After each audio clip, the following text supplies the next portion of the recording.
Panindog ang tanan magaingon. God bless Pastor Earl Kenneth Pistanyo.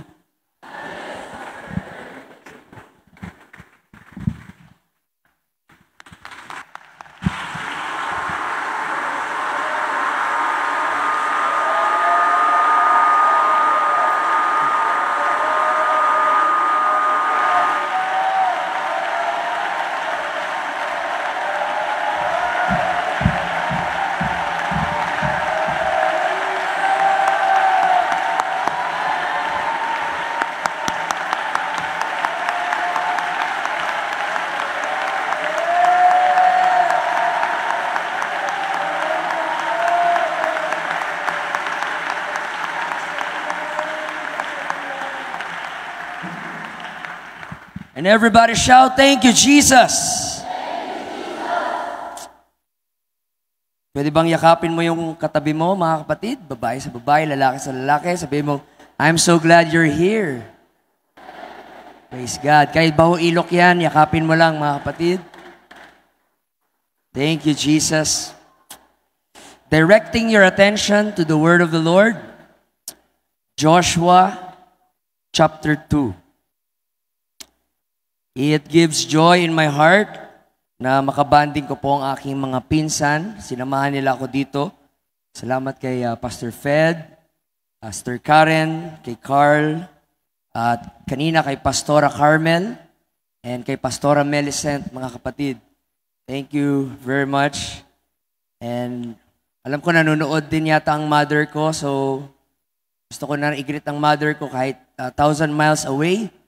Ma, doon ako sa Wawawi. Ma, thank you. Love you, Ma.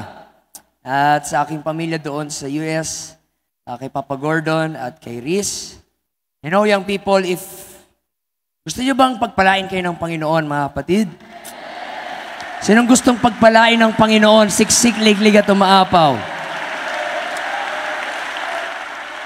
Let me tell you something. Ito po ang paraan para pagpalain kayo ng Panginoon.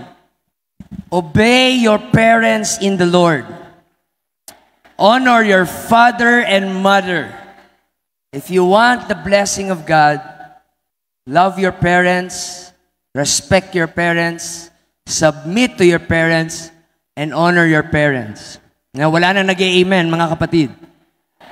But if you really want the God to bless you sa lahat ng direction ng iyong buhay, mahalin mo ang iyong parents at respetuhin nyo sila para sa ating Panginoon.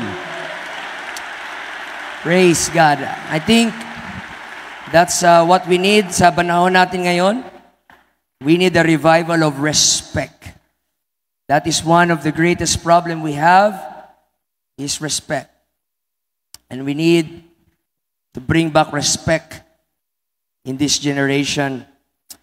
Gusto kong mag-apologize sa kinuha kong illustration kagabi na Shadrach, Meshach, Abednego. Pasensya na, hindi ko na kayo natawag. Kasi kumilos na ang ating Panginoon. Libre ko na lang kayo mamaya. Praise God. So, nakita niyo na ba Joshua chapter 2? Walang mga Bible? Joshua chapter 2, I think we start with verse 1. And Joshua, the son of Nun, sent out of Shittim 2 men to spy secretly, saying, "Go view the land, even Jericho." And they went and came into an harlot's house named Rahab. Everybody shout, Rahab. And lodged there. Now, summarize ko na ito sa inyo, mga kapatid. Masyadong maraming verse. So, nagpadala si Joshua ng 2 spy bago nila pugsain ng Jericho. And then, accidentally, they stumble across sa bahay ng isang harlot. Everybody shout, harlot. Do you know what is a harlot? Harlot is a prostitute. So, harlot, maharot. Parang ganon, magka-rhyme. Harlot, maharot. So, yun mga kapatid, si Rahab. That's her life. That's her reputation. But then, Rahab ay itinago yung 2 spy upang hindi sila mahuli ng mga taga-Jericho, hindi sila patayin. And then, sabi ni Rahab, kung alam nyo lang, takot na takot kami sa inyo because I know yung Diyos nyo ang totoong Diyos at hindi ang Diyos ng mga Canaanites. And then sabi mga kapatid ni Rahab, pagka madaling araw, pwede na kayong umalis umalis ng madaling araw, mga kapatid, pinatakas ni Rahab. Pero bago sila pinatakas, ito po ang pakiusap ni Rahab. Verse 12.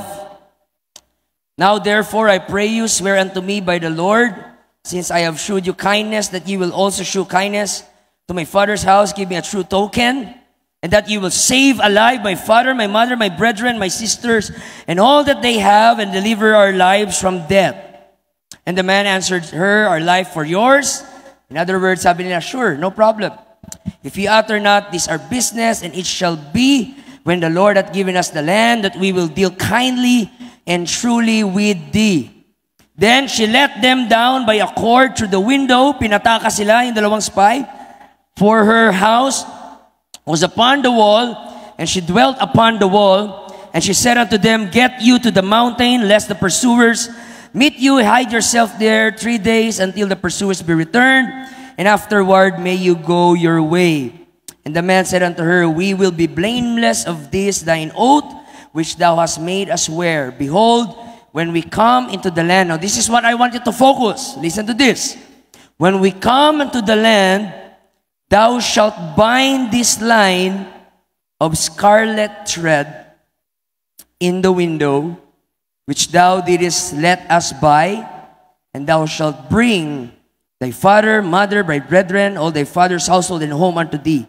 And it shall be that whosoever go out of the doors of thy house into the street, his blood shall be upon his head, and we will be guiltless.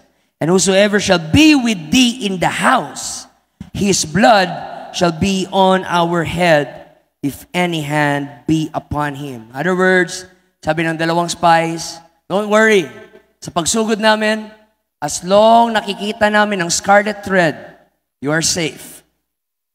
You are safe.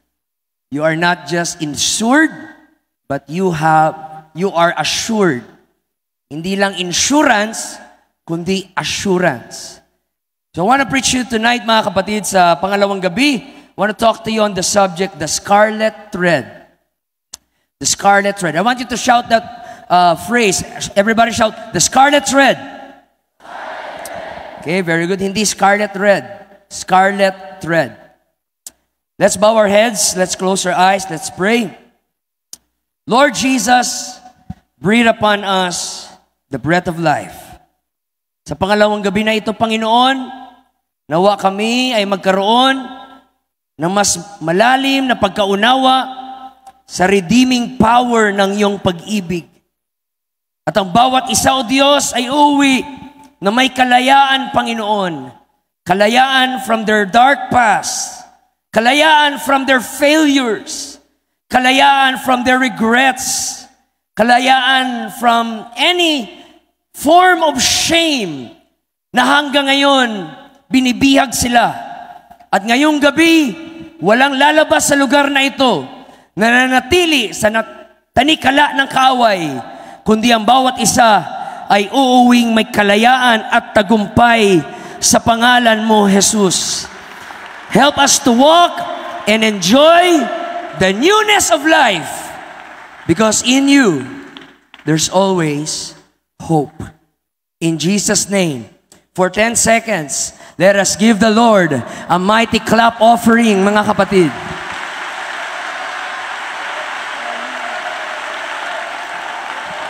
Samahan natin ang sigaw.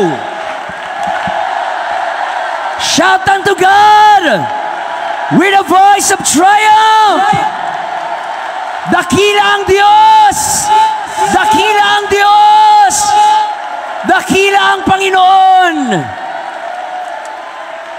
Oh, hallelujah! Kamayan mo yung katabi, kanan, kaliwa, sabihin mong, the scarlet thread. And you may be seated, mga kapatid. Thank you very much. So tonight, we will talk about Rahab. Sino si Rahab, mga kapatid? So wala pong halong sugar coating. Kung kasama po natin si Rahab ngayon, marami sa inyo ay hindi siya papansinin.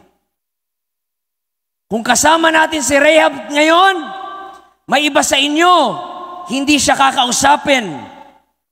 No wonder, wala pa akong taong na-meet na may pangalan, ang pangalan ay Rahab. Meron bang Rahab ang pangalan dito? Meron? Salamat, wala. Buti na lang hindi lalaki, mga kapatid. Nakagulat kung Rahab tapos lalaki. But I'm very sure, kung kasama natin si Rahab ngayon, hindi nyo siya kakaibiganin, hindi nyo siya papansinin, hindi nyo siya kakausapin. Kung may Facebook siya, ibablock nyo siya. Kung may Instagram siya, i-unfollow nyo siya. Dahil ang gusto nyo si Zainab, ayaw nyo kay Rahab. Hindi nyo papansinin si Rahab. Hindi ito yung klase ng babae that we would look up to. Ayaw natin siyang marinig, kumanta. Ayaw natin siyang makitang tumayo sa pulpit at mag-preach. Because by all human standards, si Rahab po ay disgusting and disqualified. But no matter how we look and judge her, anuman ang iyong opinion, comment, at panghusga kay Rahab, mahal siya ng Diyos at pinili siya ng Diyos at ginamit siya ng Diyos. Listen to me, mga kapatid. Paggagamit ang Diyos ng isang individual, hindi siya magpapaalam sa iyo. Hindi siya magpapaalam sa kanino mang may standard, mga kapatid. Gagamitin ng Diyos ang gusto niyang gamitin at kahit bagsak sila sa standard mo, qualified sila sa grasya at pag-ibig ng ating Panginoon. Si Rahab ay isa pong Canaanite. Pag isa pong Canaanite, ibig sabihin, hindi po siya Israelite. Pag hindi ka Israelite, that means you are out of the covenant. You don't belong sa covenant at bayan na hinirang ng Diyos. But the good thing is, from this story, she is out of the covenant, but she is not out of the grace of God. Ang lugar po ng Canaan, mga kapatid, ay isa pong kilala na talamak po ang idolatry, ang pagsamba sa mga Diyos-Diyosan. At hindi lamang talamak ang idolatry, kundi talamak ang immoral na lifestyle. Kaya hindi na ako magtataka kung bakit si Rahab ay isa pong prostitute, dahil lumaki siya sa isang lugar na kung saan natural lang ang prostitution. Normal lang ang ganitong klaseng mga gawain, mga kapatid. At dagdag ko pa, ang lugar ng Canaanite ay nagpa-practice ng extreme sorcery and witchcraft. Sa Deuteronomy 18 verse 9 to 11, winarningan ng Diyos ang Israelites. Ang sabi ng Panginoon, anumang mangyari, huwag niyong gagayahin yung ginagawa ng mga Canaanites. Nung una kong binasa itong mga kapatid, nung pinagpapatay sila ng Diyos through Joshua, naawa pa ako sa kanila eh. Sabi ko, kawawa itong mga Canaanites. No mercy na pinagpapatay ng mga Israelites, mga kapatid. Pero nung nabasa ko ang story nila, nasabi ko, buti nga. Buti na lang pala pinagpapatay sila. You know why? Dahil ang mga Canaanites, they practice sacrificing their babies as offering. Ang kanila pong mga sanggol, ang kanila pong mga anak, ay dinadala nila sa altar at sinusunog nila bilang pag-alay sa kanilang Diyos-Diyosan. At habang ginagawa yon, meron pang nangyayaring sexual ritual, mga kapatid, bilang part ng kanilang worship. Merong sexual ritual habang sinusunog ang mga babies, mga kapatid. May sorcery, may witchcraft, may calling the spirits of the dead. Ito po yung klaseng lugar kung saan lumaki si Rahab, ang lugar po ng Canaan. Kaya nung dumating na ang judgment time para husgahan ng Diyos ang Canaanites, inutusan ng Diyos si Joshua. Ang sabi ng Panginoon kay Joshua, destroy the land, possess the land, occupy the land, and show them no mercy. Demolish every idols. Bakit? Ang Canaan po ay punong-puno ng culture ng immorality, fornication, bestiality, adultery, incest, murder, rape, and child sacrifice. It was a very horrible and abominable land. But look, mga kapatid, in the midst of a dark and shadowy land, there was a lily among the thorns. Merong isang brilyante na kumikinang-kinang habang napalibutan siya ng mga graba. Sino ang makakapag-isip, mga kapatid, na nung gustong i-boost ng Diyos ang kanyang grasya, ang pinili ng Diyos ay isa pong prostitute, isang harlot, mga kapatid. Tawagin mo na siyang whore, tawagin mo na siyang prostitute, tawagin mo na siyang call girl, tawagin na natin siyang street walker. Pero sa kabila ng kanyang makasalanan na kondisyon, may nakita ang Diyos sa kanya na hindi nakikita sa ordinary eyes, mga kapatid. At nakita ng Diyos ang kapower na pwede siyang magbago. Alam nyo ba kung ano ang nakita ng Diyos kay Rahab sa kabila ng kanyang immoral lifestyle? God saw her faith. Nakita ng Diyos ang kanyang pananampalataya na kahit nasa lugar siya ng makasalanan, yung pananampalataya ni Rahab, it grew like a flower blooming upon a dunghill, as a bright star glittering on the brow of the night. Ito yung sabi ng salita ng Diyos sa Romans 9, verse 15 to 16. Ito ang sabi ng Diyos, pakinggan nyo. Ang sabi ng Panginoon, mahabag ako sa nais kong kahabagan. Maawa ako sa nais kong kaawaan. Ang pasya ng Diyos ay nababatay sa kanyang abag at hindi sa kagustuhan at pagsisikap ng tao. Anong ibig sabihin nito, mga kapatid? Wala kang karapatan na questionin sino ang gustong iligtas ng Diyos, sino ang gustong ibigin ng Diyos, sino ang gustong gamitin ng Diyos, sino ang gustong piliin ng Diyos. Gagamitin niya kung sino ang gusto niyang gamitin. Pipiliin niya kung sino ang gusto niyang piliin, mga kapatid. I will have mercy to whom I want to have mercy. I'm telling you, young people, ganyan lang yung makamukha nyo ngayon. Maaring hindi nyo ma-imagine na gagamitin kayo ng Diyos. But watch, magpatuloy ka lang sa paglilingkod sa Panginoon. Makikita mo ang redeeming power ng pag-ibig ng Diyos. Maaring may iba sa inyo ngayon, mga uhugin pa, ang daming kulangot, ang daming sipon, parang milk and honey sa promised land. Yung mga libag nyo sa leeg, sangkaterba, ang aasim pa ng mga amoy nyo. Pero mag-antay lang kayo 5 years from now, 10 years from now, isa na rin sa inyo dito ang magpipreach ng Word of God. Isa na rin sa inyo dito ay magiging missionary, magiging pastor. At yung mga tao na hindi nila akalain na ikaw pala ay gagamitin ng Diyos, bugulatin sila ng Panginoon at ipapakita sa kanila ng Panginoon, wala sa standard nyo ang standard ko.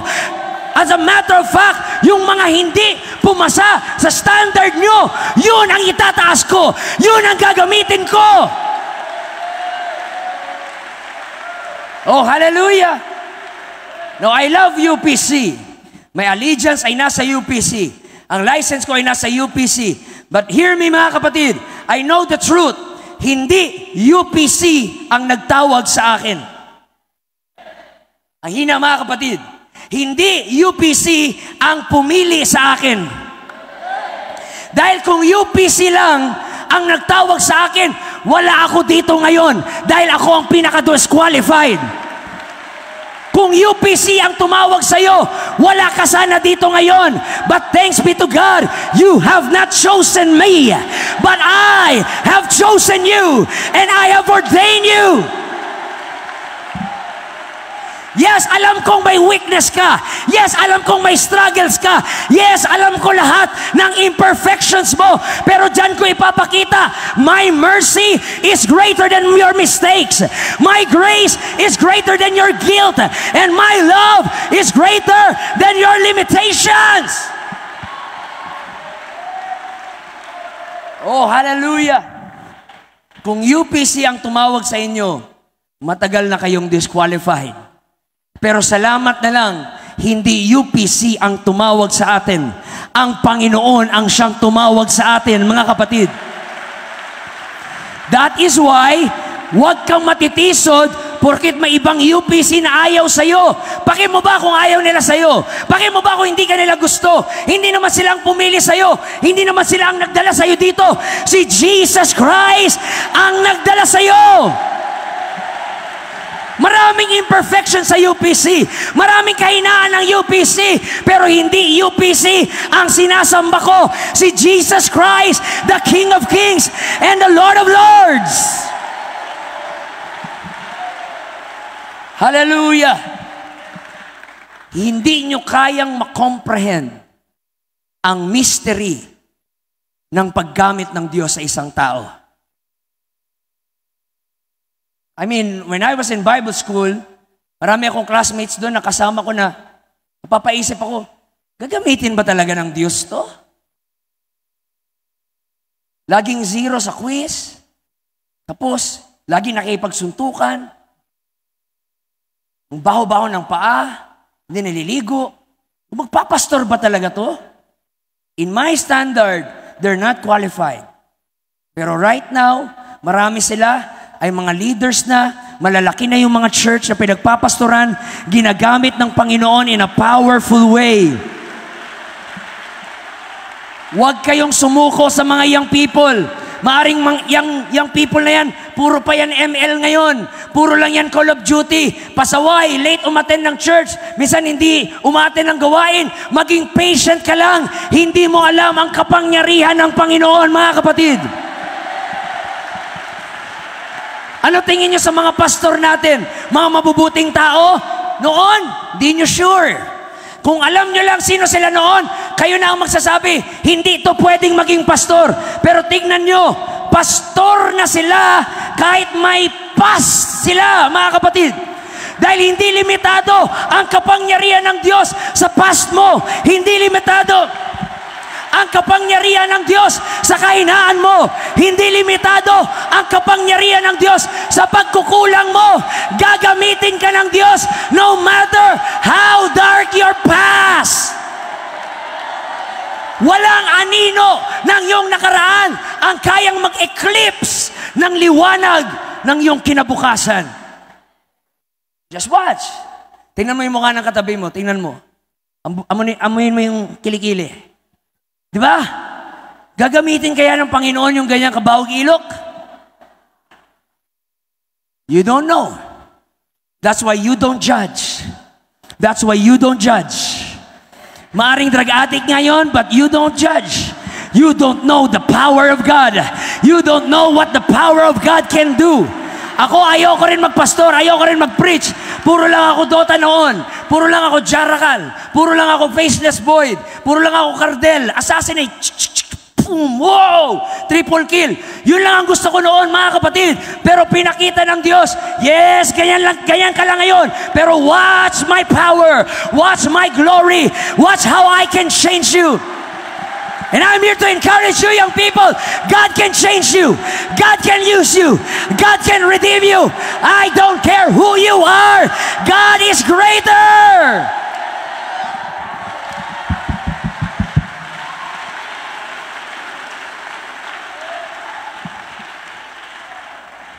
Unang Korinto 1:27-29, pinili ng Diyos ang mga naturingang hangal upang pahiyain ang marurunong. Pinili ang mga naturingang may hina upang pahiyain ang malalakas.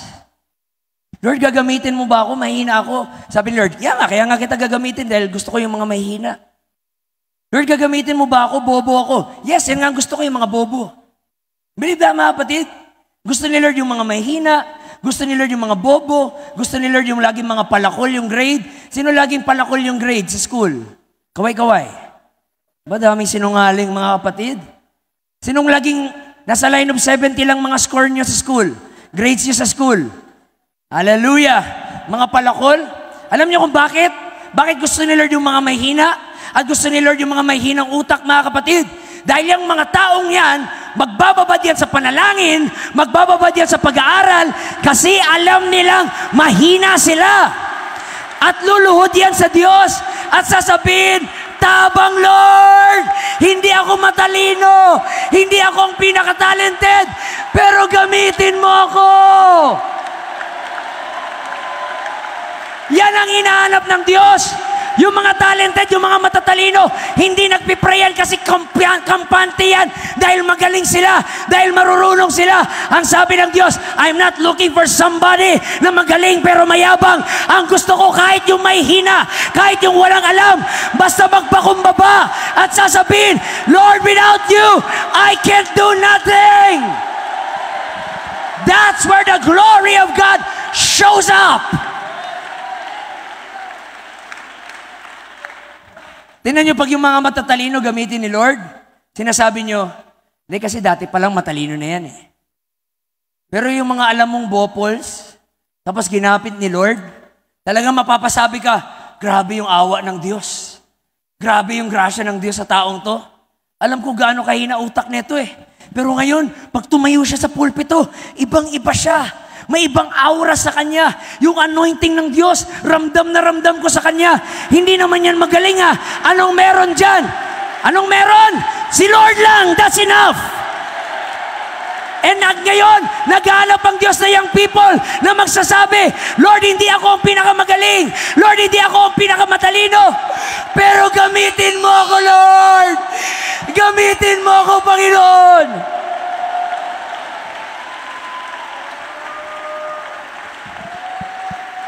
Sinong mag-aakala na nung gusto ng Diyos magligtas sa Jericho, isang prostitute pa ang ginamit niya?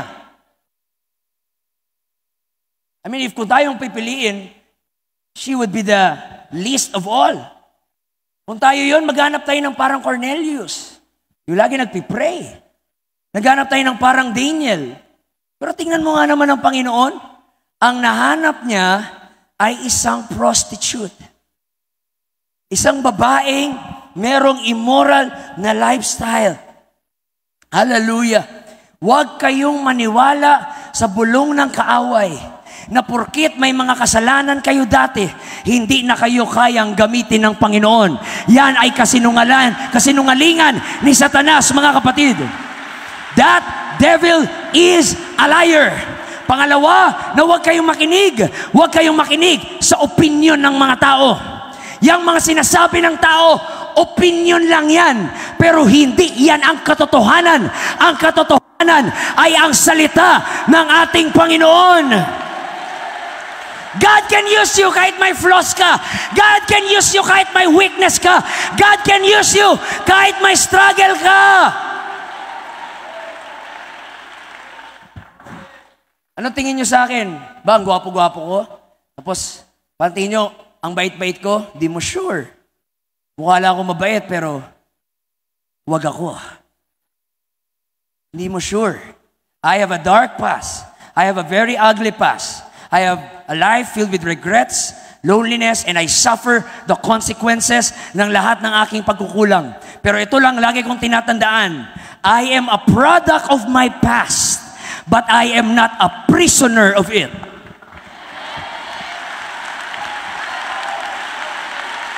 Niyo naririnig? Produkto ako ng aking nakaraan, pero hindi ako bilanggo ng aking nakaraan. Sa Panginoon, laging may bagong pag-asa, laging may bagong buhay. Nobody is beyond redemption in God. No matter who you are, there's always hope. There's always hope. There's always hope in Jesus.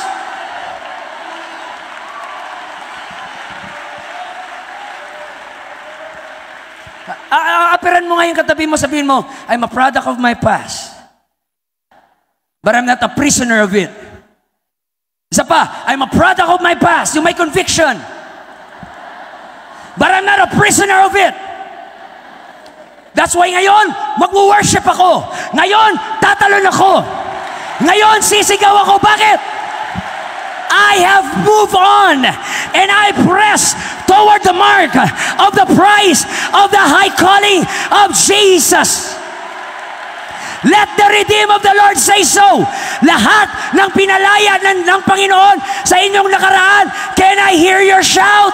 Can I hear your praise? I once was lost, but now I'm found. I once was blind, but now I can see. Rahab was unworthy. Rahab is not deserving of anything. But God looked on heaven, at ang sabi ng Panginoon, I like that prostitute. I'm gonna use that prostitute. At gagamitin ko siya not to magnify her sin, but to magnify my grace despite of her sin. Hallelujah! I don't care gaano kapangit ang past mo, pinahintulutan yan mangyari ng Diyos kasi gagamitin ni Lord yan as a powerful testimony sa iyong buhay. I always say this, your misery is your ministry. Kung saan ka bumagsak, diyan ang gagamitin ng Panginoon as a skyrocket of a powerful testimony. Lahat kayang mag-preach, lahat kayang magsalita, pero iba ang testimony. Sa'yo yun eh, sarili mo yun. Kaya hinayaan ng Diyos, maranasan mo yun. Dahil gusto ng Diyos, magkaroon ka ng testimony.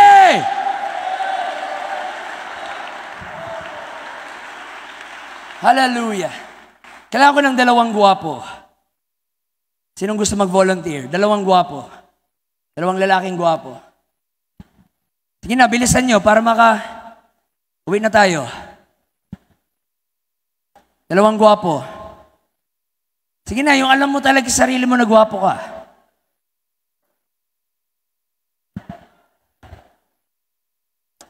Maghihintay tayo dito ng 1 oras.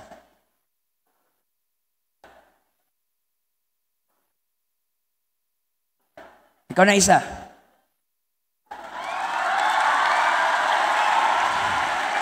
Isa pa.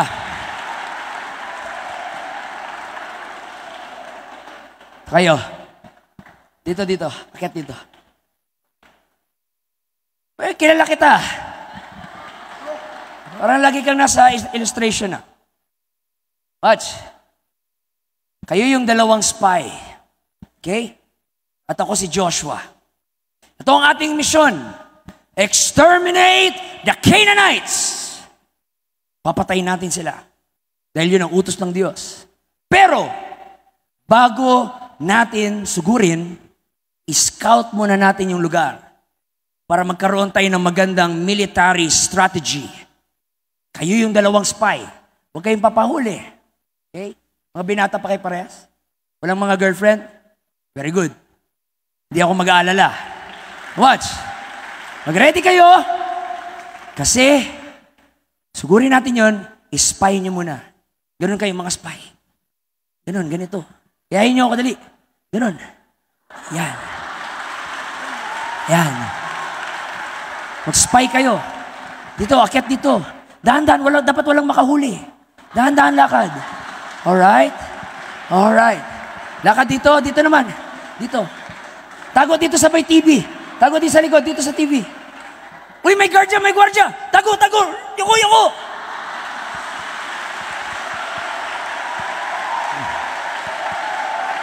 Watch.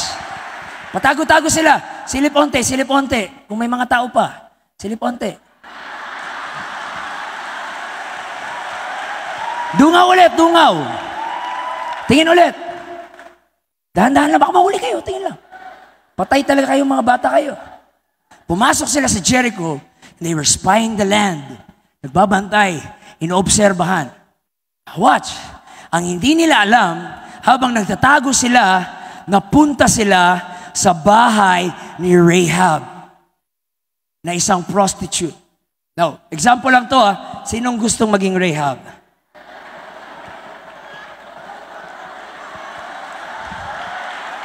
Hindi kayo prostitute, kunwari lang, okay? Kunwari lang. Sige na. Alam niyo, pinag-pray ko talaga kung sino to. Yung tatayo, yun talagang pinili ni Lord. Rahab. Huwag niyo antayin ako magtawag, mga kapatid. May mga kilala pa naman ako dito. Sino? Sige mga girls, ituro nyo, sinong pwede nating Rahab? Ha? Yon? O sige, papuntahin nyo yan.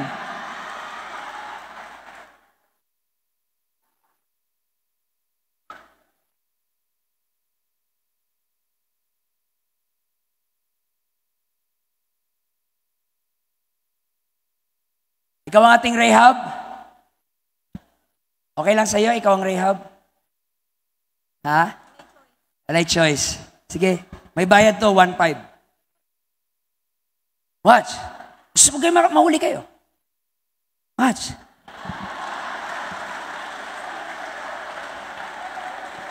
Nakita sila ni Rahab, nagtatago. Sabi ni Rahab, Hala, uy.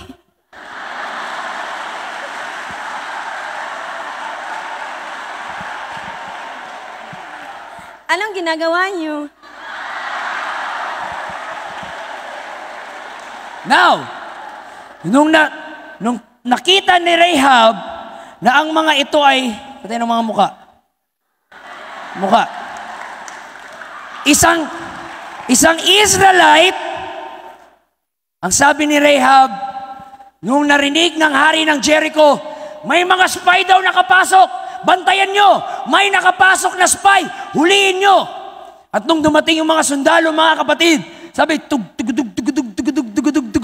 Dumating mga sundalo. Sabi ng mga sundalo, may nakita ka ba dito? 2 spy nakapasok. Sabi ni Rahab, wala po, sir. Hindi ko po alam. Baka nandun sila doon. Nagtago sila doon. Pakihanap na lang. Sige, balitaan mo kami. Pag meron, chat na lang. Takbo mga kapatid. Maris yung mga bantay. Watch. Tingin ulit, yung mga Israelite na nagtatago.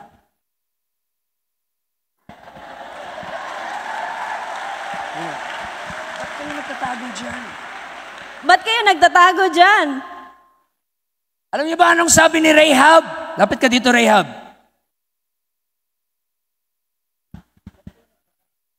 Ba't kayo nagtatago? Alam niyo ba? Natakot kami sa inyo.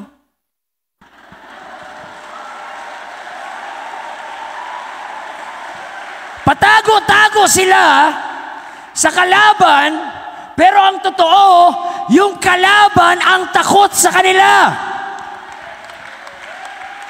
Ang sabi ni Rahab, hindi mo ba alam, we are terrified sa mga tingin ka dito. Tingin kayo. Hindi nyo ba alam? We are terrified sa mga nabalitaan namin. Lumakad daw kayo sa Red Sea at in-split nyo and lumakad kayo sa dry land. Nabalitaan din namin, pinatay nyo si King Sihon at si King Og. Nabalitaan din namin na pinagpapatay nyo yung hari ng Amalekites. At sabi ni Rahab, our hearts are melted. We are so afraid of you because we know na totoo ang inyong Diyos. Hear me, young people. Minsan, kailangan mong makita kung paano ka makita ng kaaway mo. Habang ikaw, patago-tago dito, pa-emote-emote, apostolic Pentecostal, pabebe, nagsi-self-pity, walang nagmamahal sa akin. Wala namang may gusto sa akin. Wala namang may paki sa akin. Ang drama mo, pa-main character ka, jejemon ka, mga kapatid. Ang dami mong kaartihan. Habang nag-emote-emote ka, ang totoo, yung kaaway nanginginig sa'yo. Yung demonyo natatakot sa'yo.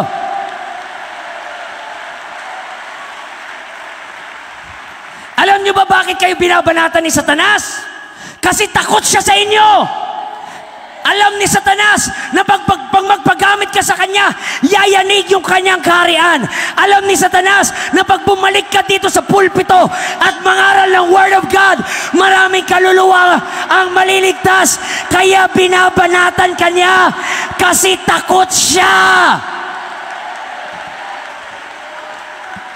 The devil fights you because he fears you. Kaya kayo na hindi binabanatan ni Satanas, huwag niyo isipin na malakas kayo na, ba't kaya ganun? Hindi ako binabanatan ni Satanas. Kaya kanya hindi binabanatan kasi magkakampi na kayo.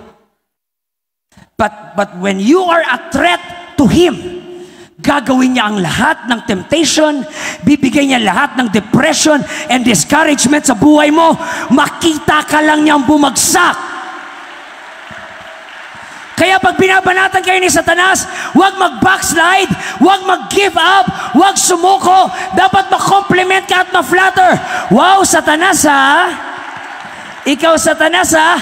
May nakikita ka sa akin na hindi ko nakikita. May potential ako na hindi ko nakikita. May anointing ako na ikaw nakikita at hindi ko nakikita. Young people, takot ang kaaway sa'yo. Kaya kanya binabanatan. Oh, hallelujah. Oh, hallelujah. Di ba sa mga nagbabasketball, kaway-kaway. Mga nagbabasketball, di ba pag may laro, sino ang gusto niyong bantayan? I-double team. Yung magaling. Pag may magaling dyan at yung star player binubuhat yung team, pag may meeting tayo sabihin, balian mo na yan. Sikuhin mo na. Sapakin mo ako, bahala. Bahala na playground foul. Basta mapilayan lang yan.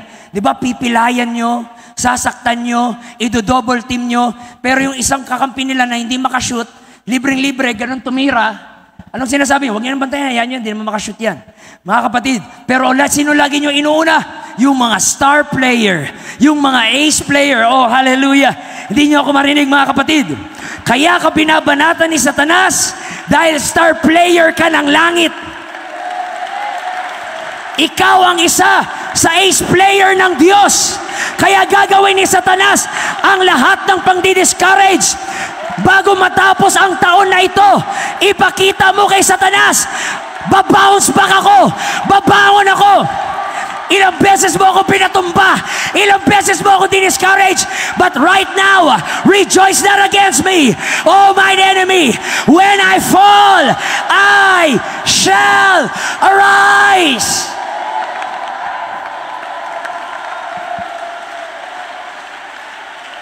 Sometimes, ang pinaka-righteous thing na pwede mong gawin sa buhay mo ay mag-bounce back. That's all. Nagkamali ka, bumawi ka. Nagkasala ka, bumawi ka. Nagkulang ka, magsimba ka pa rin. Nagkamali ka, mag-pray ka. Nagkamali ka, magsisi ka. Huwag kang magpapatalo. Huwag kang susuko. Huwag kang susuko. Huwag kang susuko. Huwag kang susuko. Sige nga, kung pinabagsak kayo ni Satanas ngayong taon, ipakita mo ngayon ang sigaw ng bounce back.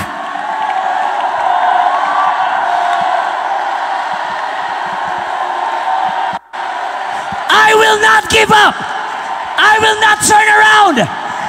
You devil, you lying devil, I'm not gonna quit. I'm not gonna surrender. I'm gonna fight until the day of the coming of the Lord.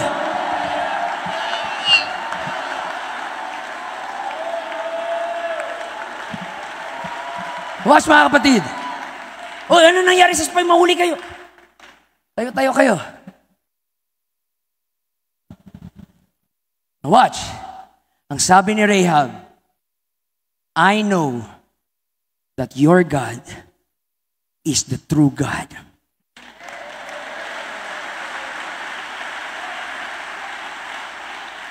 The reason why nag-stand out si Rahab sa lahat ng mga taga-Jericho, hindi dahil siya ang pinakamoral. Hindi siya moral. Immoral siya. Pero the reason why nag-stand out siya, dahil nakita ng Diyos yung kanyang faith.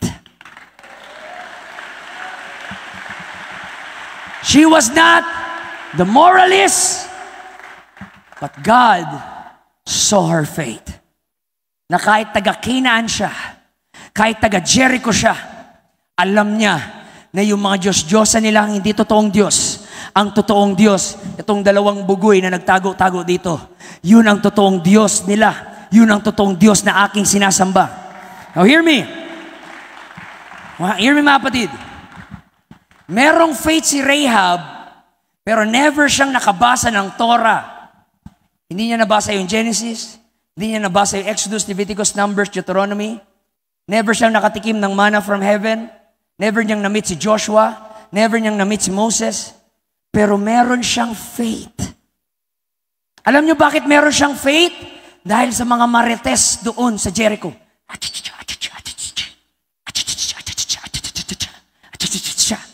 Puro chismisan. Grabe yung Diyos ng Israelites. Grabe. Pinagpapatay nila lahat. Ngayon tayo nang pinakauli. OMG.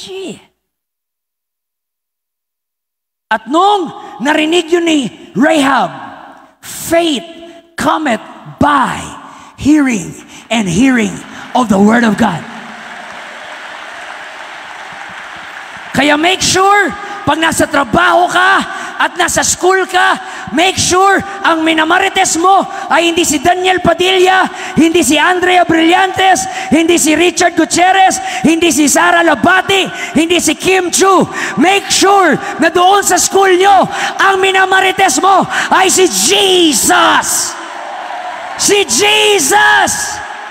Para yung mga kaibigan mo na walang alam sa Bible, yung mga kaibigan mo na hindi nakapunta sa church, magkakaroon sila ng faith sa Diyos dahil nung lunch break, shinare mo ang Word of God.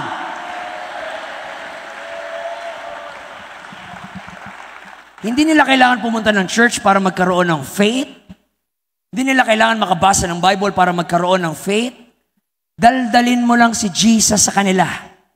Kahit sila na wala sa church, magkakaroon ng pananampalataya sa ating buhay na Panginoon.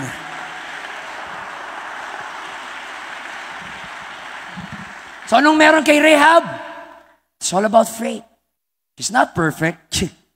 She's not moral. She's not a good girl. She's a bad girl. God saw her faith, but she believed God. Young people, you may not be the most talented, the most handsome, the most beautiful, the most gifted. But if you have faith in God, you can make a difference in your generation. You can, oh hallelujah, you can make an impact in this generation. Hindi ikaw ang pinakamayaman, hindi ikaw ang pinaka-the best, but you stand up and say, I believe God. I believe I can do all things through Christ which strengtheneth me. And God saw her faith. Hallelujah. Not only that, mga kapatid, behind sa kanyang reputation na harlot, maharot, meron siyang desire na maglingkod sa Panginoon. So kinausap nila, tingin kayo dito. Daldalan, kunwari, kwentuhan, na mag-antay lang tayo ng madaling araw. Pag nakita ng bandang madaling araw, mga kapatid, sabi ni Rahab, Sige na, tayo na kayo. Natakas na. Sige na, takas na. Tagan. Eh? Tagan. Bagal. Adlib niya yun. Bagal. Tayo. Dalawang spy, ganon. Dito banda, dito, huwag dyan. Uy, maraming kalaban dyan. Dito. Hindi ganyan, maririnig yung paa nyo. Ganon. Yan, ganyan. Dahan-dahan. Watch mga kapatid. Huwag kayo masyado malayo. Diyan lang kayo. Itatakas kayo sa bintana. Doon kayo bababa. Doon kayo dadaan. Kasi pag dumaan kayo doon sa main gate, makikita kayo. Kaya, hawakan mo, Rahab. Punta ka doon. Mari, ito yung bintana. Dito mo ilagay. Sabit mo dyan. Sige, tapon mo dyan. Dito kayo bababa.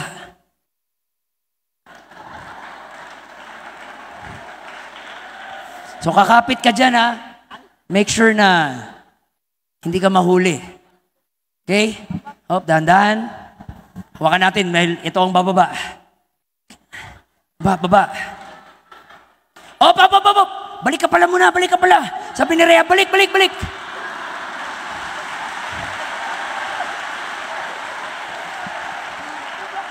Ano ba?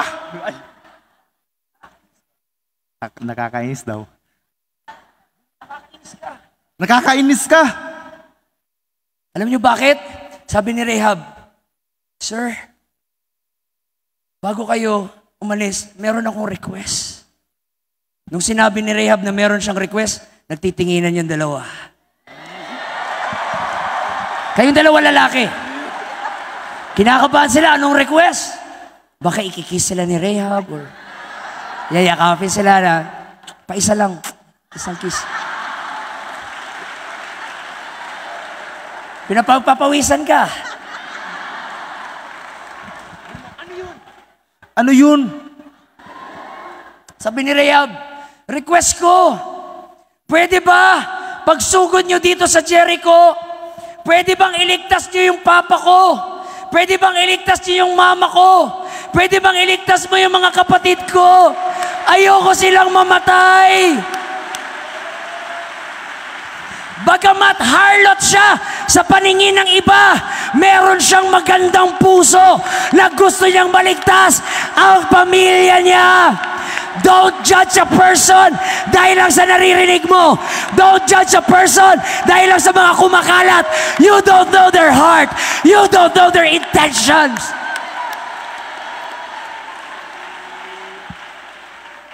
At si Lord na nakatingin doon sa langit, sabi ni Lord, I like that. That's my girl.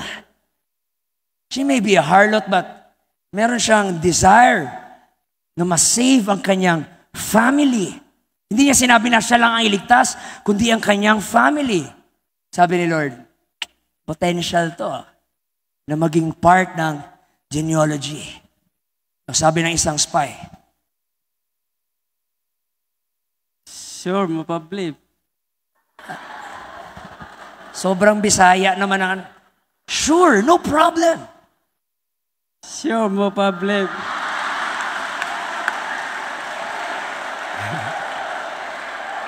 Pumipiyok-piyok na.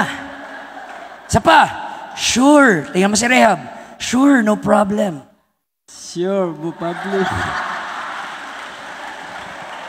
Dito ka nga, naharangan mo eh. Nawas mga kapatid. Sabi ng mga spy, okay, ganito ang gagawin. Kailangan, sa pagsugod namin Rahab, makita namin to na nakasabit dito. Pag hindi mo sinabi to, patay kang bata ka. At habang nakasabit to, sino mang nasa loob ng bahay niya, maliligtas. Pero ang sabi ng spy, pero pag hindi ka sumunod at lumabas kayo, gala-gala kayo, sorry, hindi namin hawak yung kanilang dugo. Papatayin namin sila dahil hindi sila lumabas. See? May faith si Rahab. Pero itong sabi ng Diyos, tignan natin kung totoo yung kanyang faith. Paano malalaman? Sa kanyang obedience. Na ginamit ni James si Rahab as illustration na ang faith is dead without work. At ang sabi ni James, tingnan nyo si Rahab, wala lang siyang faith, pero meron siyang work. Hindi sapat na sinasabi mo lang, I believe you. Kung naniniwala ka, magsisi ka. Kung naniniwala ka, magpabaptize ka. Kung naniniwala ka, mamuhay ka na may holiness. You don't do that to be saved. You do that as a demonstration of your faith. Because true faith obeys.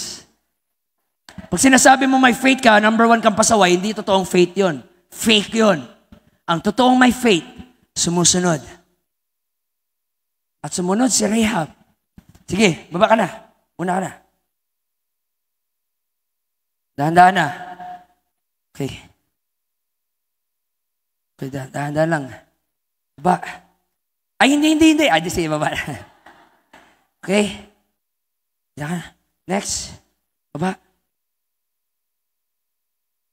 Now, hanggang sa pag-alis, wag mo na kayo alis, dyan naman na kayo. Pag-alis ng dalawang spy, nakatali dyan yung scarlet thread. Hindi na inalis ni Rahab yung scarlet thread nakasabit doon sa bintana. Okay. Dahan-dahan tayong aalis. Magre-report tayo kay Captain Joshua. Diyan ka lang. Re-report tayo kay Captain Joshua. Now watch. Ang hindi alam ni Rahab. Shucks, kinikilig ako. Ang hindi alam ni Rahab, isa sa mga spy ay nagka-crush sa kanya.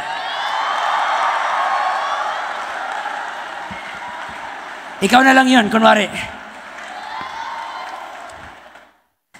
Ano ba yan? Parang nanguhuli pa ng salagubang. Habang dahan-dahan kayong paalis, ikaw nakatitig sa kanya. Habang dahan-dahan na palayo, tiyak sa kanya, hindi sa akin. Bayo to. Sa kanya. Yan. Lakad konti. Lakad palayo. Titig pa. Lakad palayo. Doon ka tingin. Ganito ba? Ganon. Sige. Lakad. Pakita mo yung smile. Smile, hindi. Smile. Mga kapatid. Habang yung isang spy, habang yung isang spy nagre-report kay Joshua, Captain Josh, itong nangyari, itong ganito, yadada. Yung isang spy, nakatingin doon sa ulap, tulala, ini-imagine si Rahab. Sabi niya,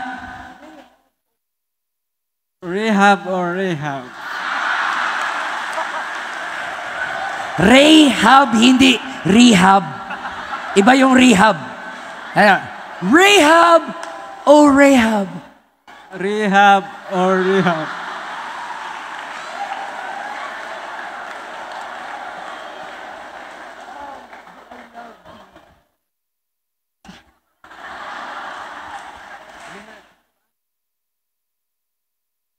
Paano kita ibigin?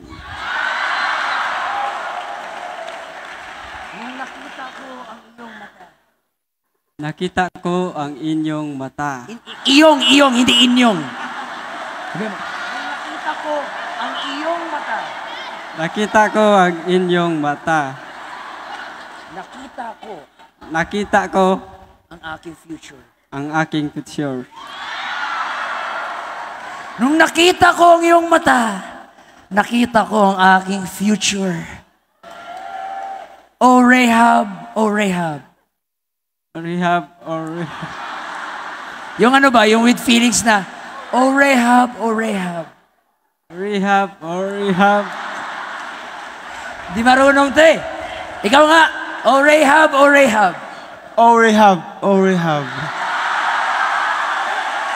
Siya na lang ba? Ikaw na? Mas mga kapatid, in love siya. Tinamaan siya kay Rahab dahil sobrang ganda ni Rahab. Thank you, sir. Balik ka na. Dito ka lang. Hanggang sa gabi, hindi siya makatulog. Kakaisip kay Rahab. Bababali ba ako?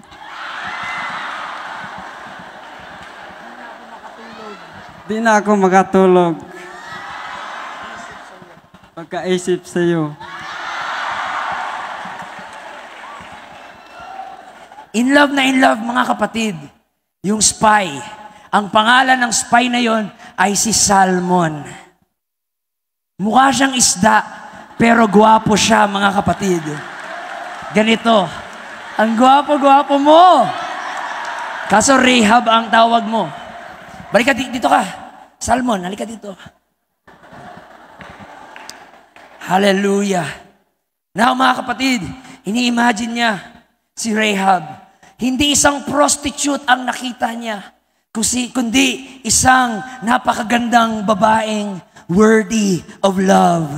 Na-imagine niya yung kanyang, tingin tayo sa kanya, yung kanyang velvety eyes, the sheer of her skin. Pag ganun-ganon mo yung buhok mo, ganun-ganon mo yung buhok mo. Kunyari yung hinahangin, pag ganun-ganon mo. The rippling of her hair in the wind. Yung ngipin niya, dilaw na dilaw. Hallelujah. Sobrang ganda, na starstruck si Salmon. Oh, I remember the days na na-in love siya kay Rahab. Pero mamaya na tayo magharot-harot. Ilang araw na lang, pupuksuin na ang Jericho. Pero ang bahay, ibigay, ang bahay na may nakasabit na scarlet thread ay hindi po madadamay, mga kapatid. Hindi ba't napaka-relevant nun sa panahon natin ngayon? May mga lindol, may pandemic, may bagyo. Pero ang bahay na may dugo ni Kristo ay walang dapat ikatakot. Kahit ilang lindol pa yan, kahit tsunami pa yan, kahit kay Antichrist, basta't may scarlet thread na nakasabit sa iyong bahay, you and your family will be saved.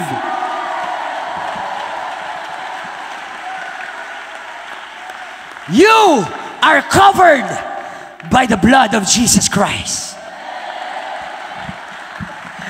Gusto kong sirain ang kaaway, gusto kong pabagsakin ang kaaway, pero nung pagdating niya sa'yo, ay, may red. Ano tawag doon? Red flag? Ay, red flag, huwag yan. Dahil nabalutan yan ng dugo ng ating Panginoon. I believe, nung tayo ay gustong atakihin ng angel of death, hallelujah, gusto na sana tayo pabagsakin at patayin, pero nakita nila itong scarlet thread, sumigaw ang Diyos sa langit, at ang sabi ng Diyos, oops, that's mine. Parang sa online selling, mine, mine, mine, mine. Pag nakaharap ang Diyos kay Satanas, hindi niya sinasabing, that's my student. Hindi niya sinasabing, that's my patient. Pag nakikita ka ng Diyos, ang sinasabi niya, that is mine. That is my property. That is my son. That is my daughter. That is my children. Don't touch them. Come on. Are you covered by the blood of Jesus? Are you covered by the blood of Jesus? Wala kang dapat ikatakot. The Lord is my light and my salvation.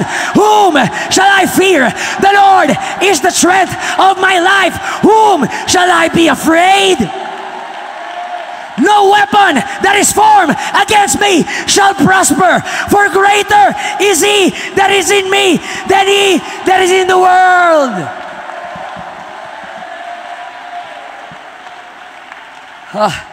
Oh, hallelujah. Sisirain na ng Diyos ang Jericho. Pero niligtas niya ang isang harlot. Niligtas niya ang isang prostitute, mga kapatid. That is the essence of the gospel. Lahat tayo ay sinners. We are not worthy of God's love. We are not worthy of God's grace. We are not worthy of God's mercy. We are not even worthy of God's attention. But for God so loved the world that He gave His only begotten Son.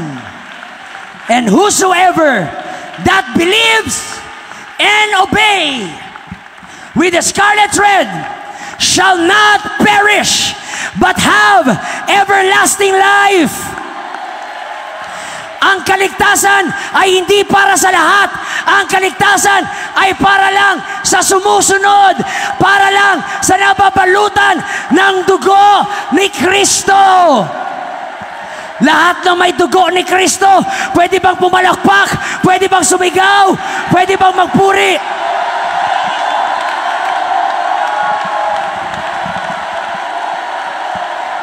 Dumating na ang bulkan!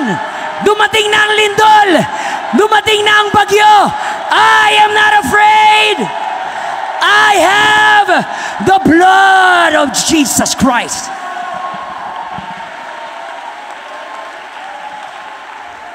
Oh, hallelujah. Hallelujah. Oh, hallelujah. Watch. Aatakihin na. Ito na. Sabit mo ulit, sis. Aatakihin na ni Joshua at ang Israelites ang Jericho. Ready na.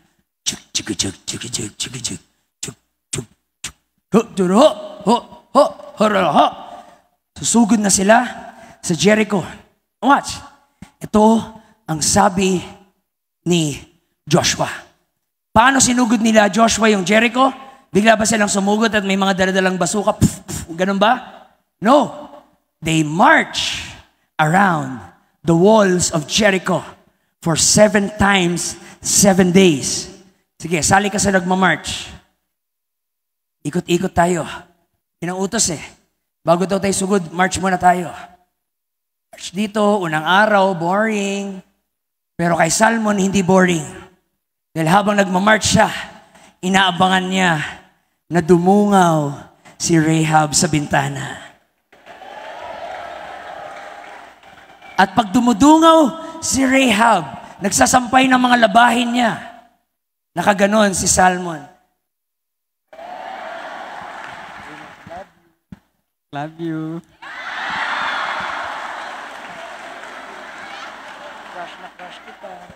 Crush na crush kita. March ulit, march! Ganon-ganon ang heart. Ayaw mong alisin agad, ganon. Ayaw mo alisin agad, taas mo lang. Yan. March ulit, dito naman harap. Habang nagmamarch, flying kiss. Ganon.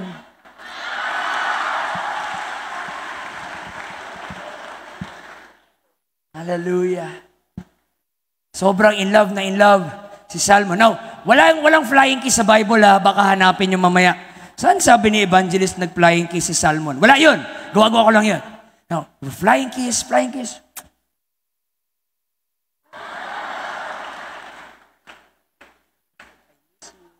I miss you. I like you. I like you.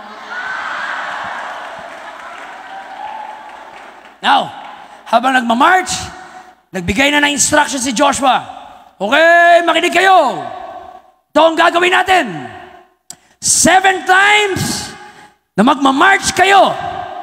And after 7 times, sabi ni Joshua, I want you to shout, for the Lord hath given you the city.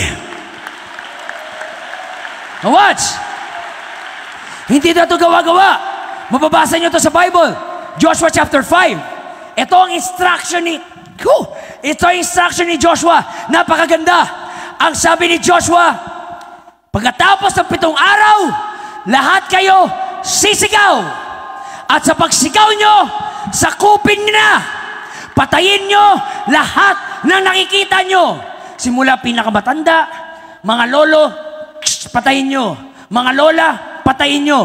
Bata, babae, mapahayop, mapaunggoy, mapaaso, kunwari lang, mapababoy, mga kapatid. Sabi ni Joshua, patayin nyo lahat. But watch what the Bible says. Ang sabi ni Joshua, but only the house of Rahab.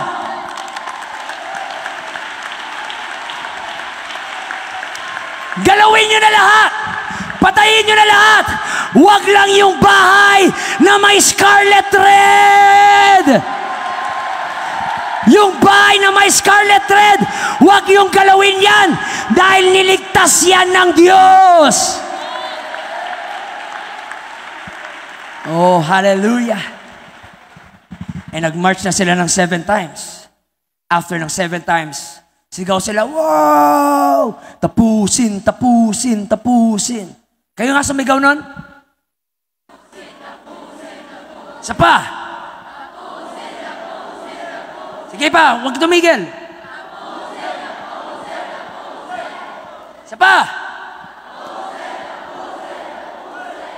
Now, habang naririnig niya yung mga halimaw dyan, tapusin, tapusin, sa loob ng bahay, yung pamilya ni Rahab nagpapanik na. Natataranta yung pamilya ni Rahab. Sabi ng papa niya, Rahab, paano na?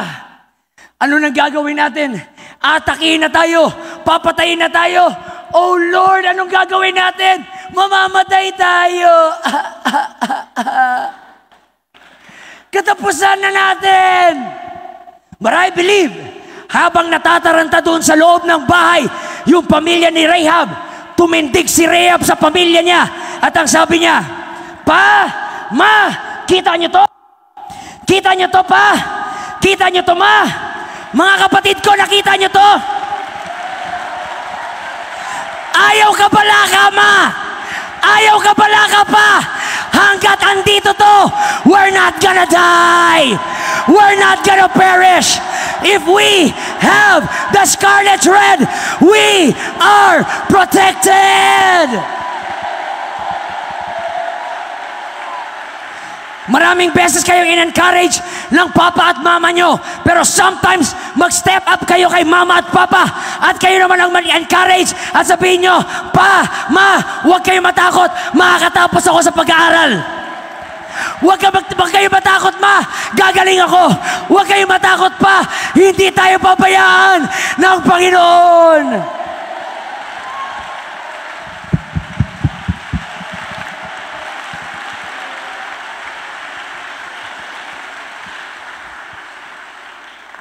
At yun na nga, sumugod na yung mga Israelites.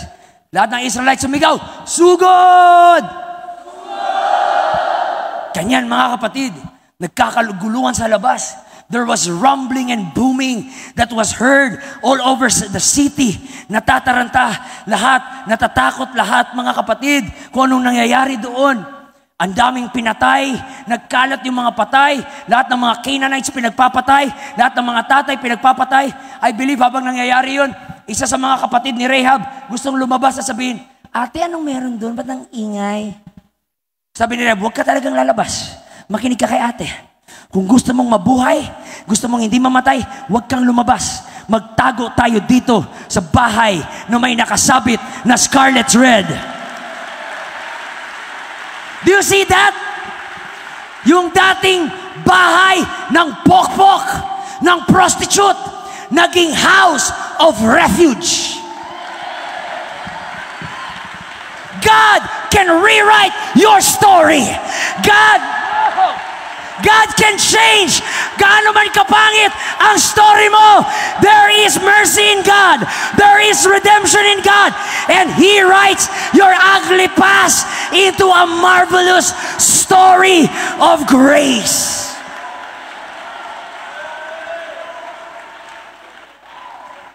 At yung dating harlot ay naging heroine. Why? Because of her faith. And after 1 hour, nung tumahimik na yung mga halimaw, wala nang sumisigaw na tapusin. Naging tahimik na. Dahan-dahan, lumabas si Rahab. Kasama ang kanyang pamilya. O kailangan natin ng tatay, kunwari.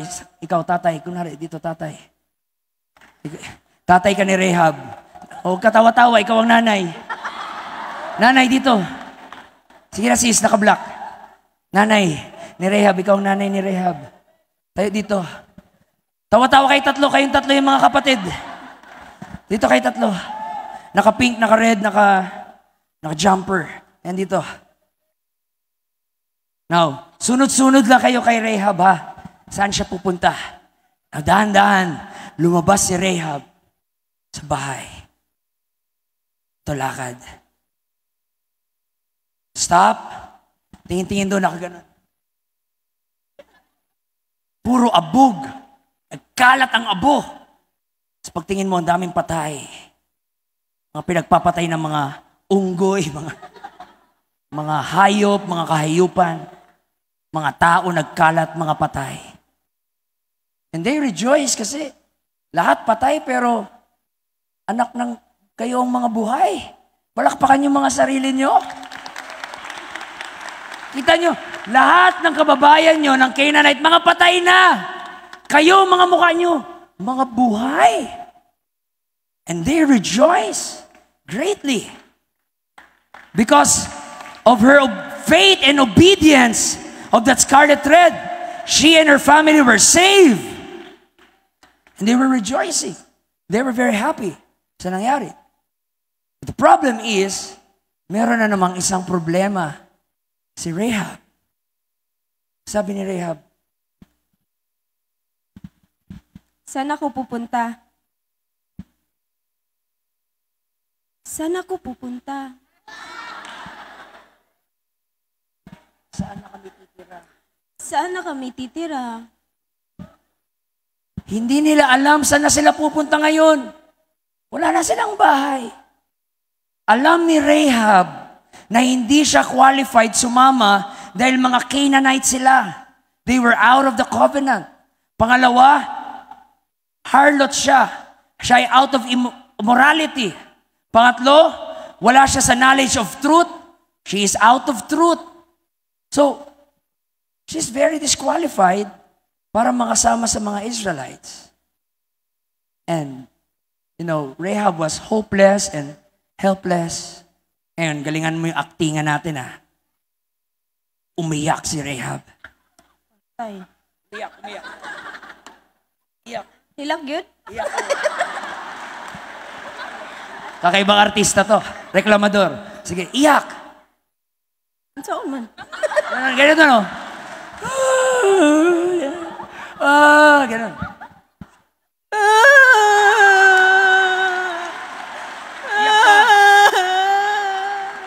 Iyak nang iyak si Rahab, mga kapatid. Tama na. Naiyak na rin ako. Natatouch ako. Iyak nang iyak si Rahab. Saan na kami pupunta? Ano nang gagawin namin? Where do I belong? Si Joshua nakaganon. Sorry trabaho lang. Di talaga kayo pwede. Wala kayong mapuntahan. Problema nyo na lang yan, ha? Okay na, buhay na kayo, ligtas na kayo. So, problema nyo na, bahala kayo buhay nyo. Sabi ni Joshua. And sinabi ni Joshua yun, umiyak na naman si Rahab.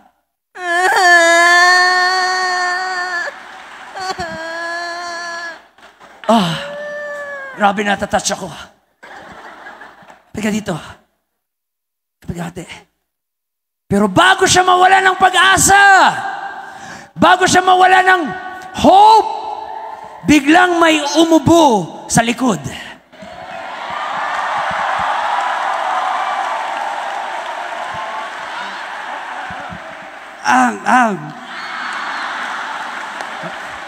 Huwag lang nakaganon yung kamay. Ganon. Pagka titingin, iyak ka lang dyan. May paubo-ubo, iyak. Iyak.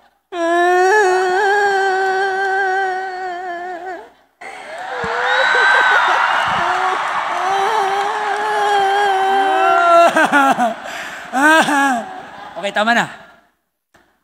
Pero nung umubo, may umubo sa likod. Pagtingin ni Rahab sa likod niya, lights, camera, action.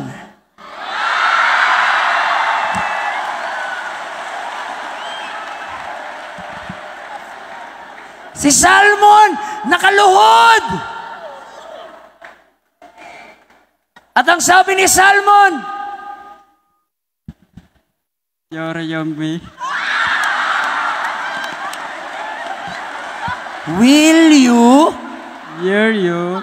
marry me? You're me.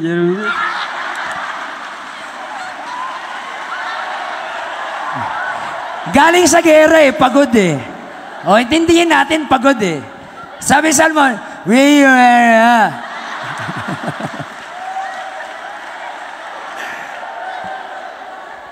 Sabi ni Salmon, Rahab, will you marry me?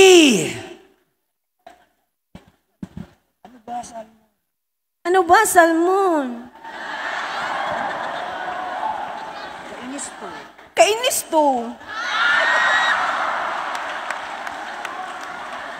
Baliw ka ba? Baliw ka ba? Bali-bali sa'yo. Baliw na baliw sa'yo. Oo, Rahab, baliw ako. Baliw na sa'yo.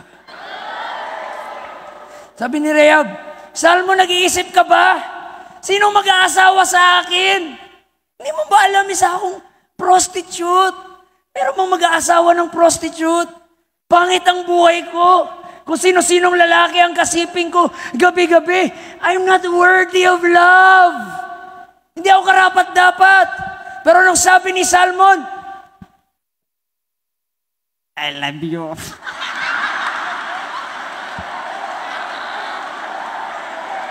yung galing sa puso dong, ay Bisaya na lang. Gigugma. Tika. Gihigugmati ka.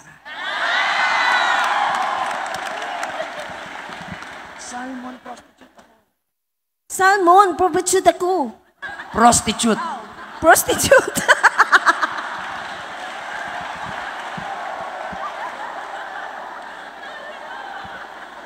Ayaw nga mag-translate.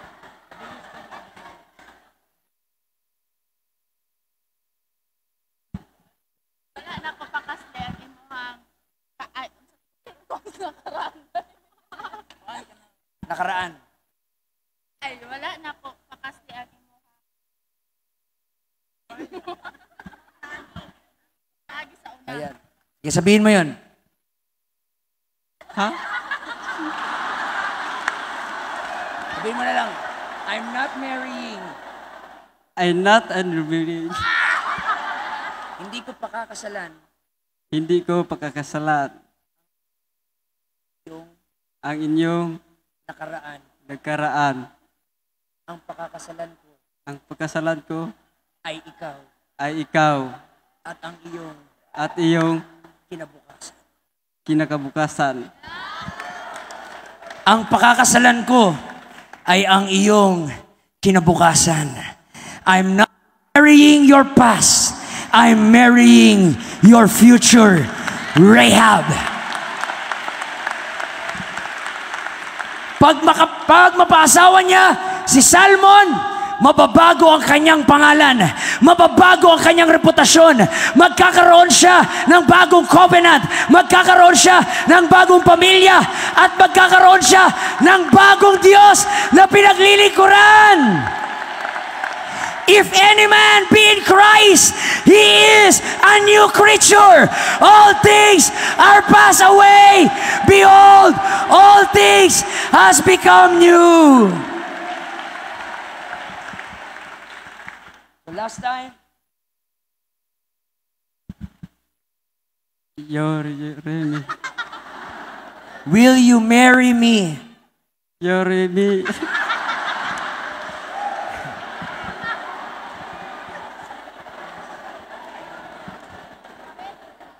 Yes, I will marry you. Kahit bulol-bulol ka, papakasalan ka, aasawahin ka. At tumayo si Salmon. Salmon, tayo. At lumapit siya kay Rahab. Pinahid yung luha sa kanyang mga mata. Tinabihan siya. He brushed her tears away. Sabi ni Salmon, Tara na. Let's go. he brushed her tears away. He led her home. Lakad kayo sabay. Huwag masyado mabilis. Pagalan mo lang. Parang kasal. Bagal ang lakad. Sama, go. And love her forever. Huwag na kayo masyadong, saan kayo pumunta, dito lang kayo. Hindi ba't ganyan ang kwento ng iyong buhay? Mas masahol ka pa sa prostitute, mas talamak ka pa sa lahat ng kasalanan, hindi ka karapat dapat mahalin, hindi ka karapat dapat ibigin, hindi ka karapat dapat makatanggap ng atensyon ng Diyos. Saksakan ka ng kasamaan, pero dumating si Jesus Christ at sinabi ni Jesus, "Will you marry me?" Saksakan ka man ng kasamaan, sukdulan ang biyaya ng Panginoon.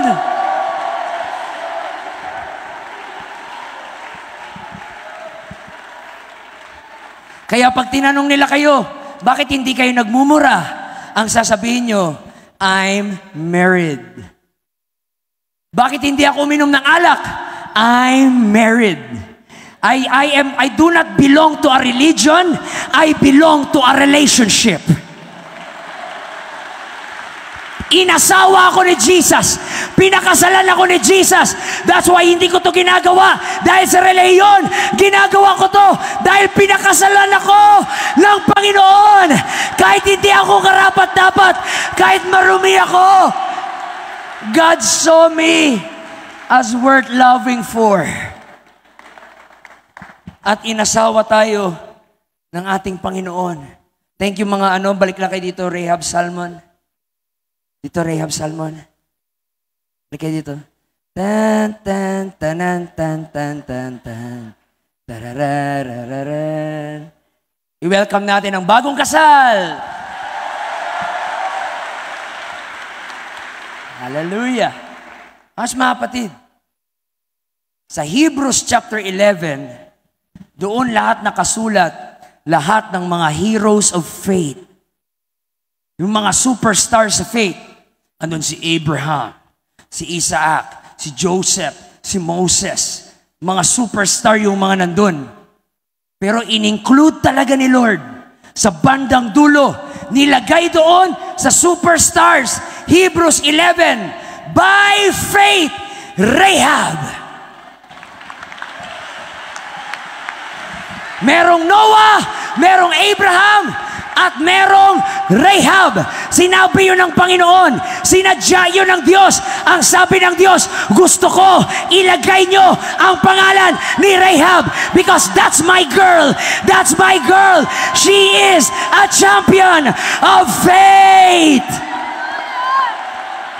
Young people, I want to let you know, God is proud of you. God is proud of you. God is proud of you. Oh, hallelujah. At inasawa ni Rahab si Salmon. At nagkaroon sila ng magandang pamilya. They live happily ever after. Sige nga, tinginan nga kayo saglit. Tingin na kayo sa isa't isa. Titingin na sila mga kapatid. At si Rahab or si Salmon, si Rahab mga kapatid, ang great grandmother ni Boaz na asawa ni Ruth.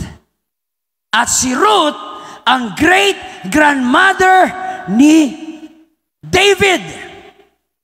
At si Jesus ay nanggaling kay David. Dating prostitute, dating idolater, dating Canaanites, pero binago ng Diyos at nilagay niya sa kanyang messianic lineage. God can change your story. God can change your story. God can change your story. Siguro galing ka sa pamilya na drug addict, galing ka sa pamilya na sugarol, galing ka sa pamilya na hindi naglilingkod sa Diyos, pero manggagaling sa'yo si Sibol, ang isang godly lineage.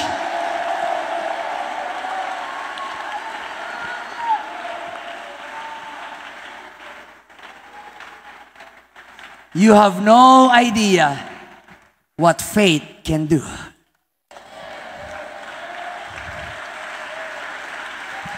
Just obey the Lord, young people. God can rewrite all your ugly past. Tumayo tayong lahat. Tapos na ako mag-preach. Kayo naman, sumigaw kayo ng malakas sa ating Panginoon. Thank you, thank you. Thank you, thank you.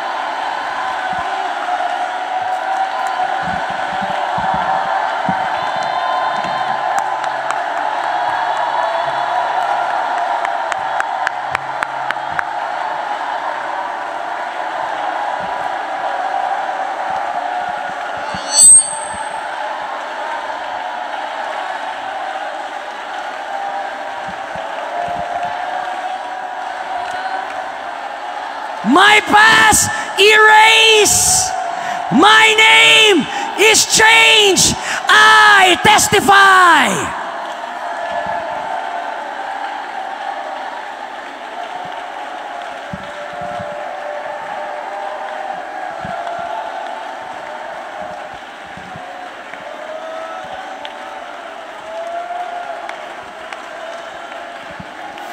Musicians, get ready. Young people, wala akong pakialam gaano kapangit ang nakaraan mo. Mahal na mahal ka ng Panginoon. Mahal na mahal ka ng Panginoon. Mahal na mahal ka ng Panginoon.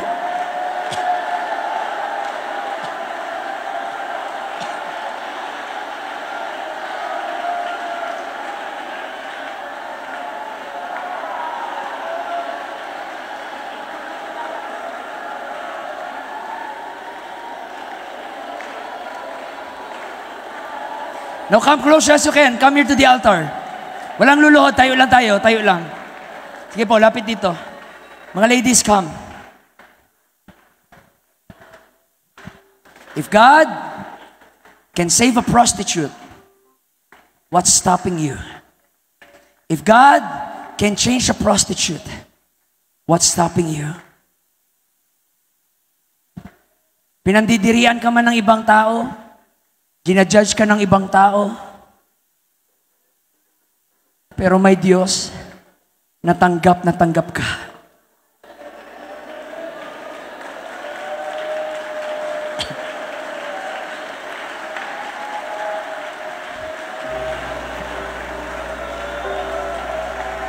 Young people, huwag ka mag-settle.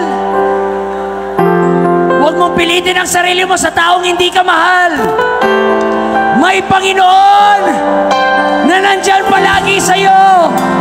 Unahin mo siya. May salmon na tatanggapin ka. May salmon na hindi titignan ano ang pas mo. May salmon. At si salmon, ang typology ni Jesus Christ. Tatanggapin ka ni Jesus.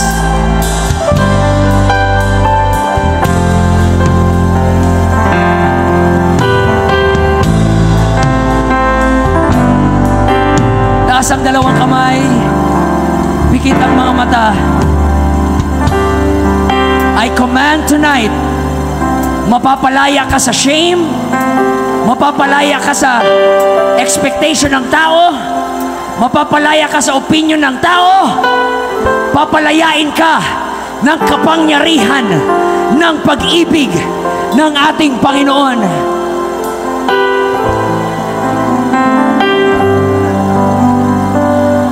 By the authority of the Word of God and by the power of the name of Jesus, at the count of 3, everybody in this building, hanggang sa pinakalikod, I want you to shout the name of Jesus. 1, 2, 3.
of the Lord.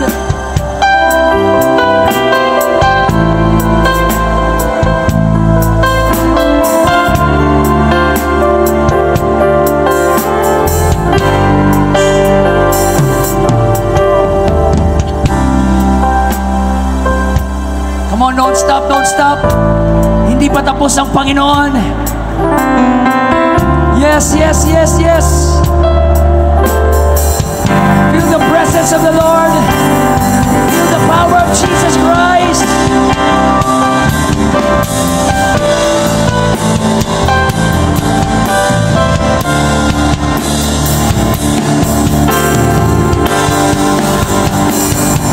Jesus loves you. Jesus loves you. Jesus loves you.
Without any instruments, raise your hands. Raise your hands. Now lift up your voices. Shout the name of Jesus.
The blood that gave me strength from day to day, it will never lose its power.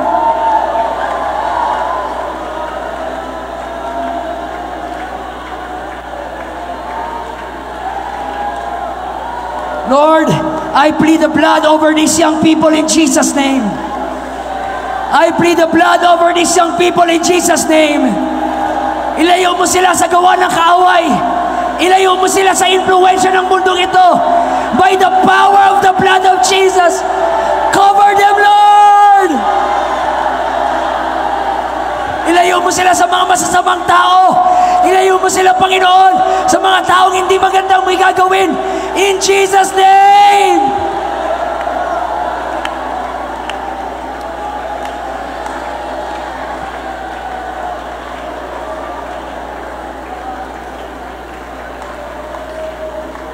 The blood of Jesus is here. The blood of Jesus is here.